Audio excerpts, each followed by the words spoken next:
لک الحمد یا اللہ، الصلاۃ والسلام علیک یا رسول اللہ، اما بعد۔ سلسلہ ہے ہمارے ناظرین کے سوالوں کے جواب کا۔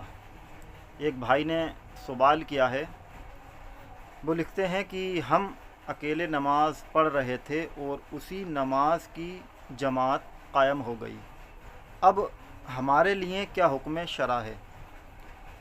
پیارے اسلامی بھائی، آپ کا جواب حاضر ہے، ملاحظہ فرمائیں۔ دیکھیے، جماعت دو طرح کی ہوتی ہے۔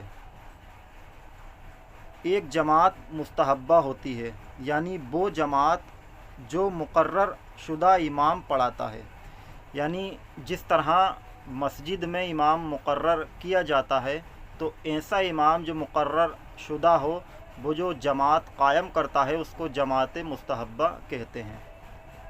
اگر ایسا تھا اور آپ نماز اکیلے پڑھ رہے تھے اور جماعت قائم ہو گئی تو اب حکم یہ ہے کہ نماز توڑ کر جماعت میں شامل ہو جائے۔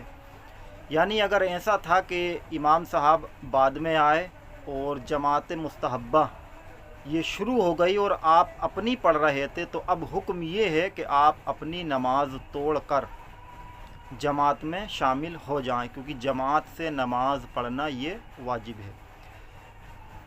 اس کے علاوہ جو دوسرا مسئلہ ہے وہ یہ ہے کہ آپ اتنی لیٹ آئے کہ جماعت پوری ہو گئی، یعنی امام صاحب نے نماز پڑھا دی اور آپ لیٹ پہنچے۔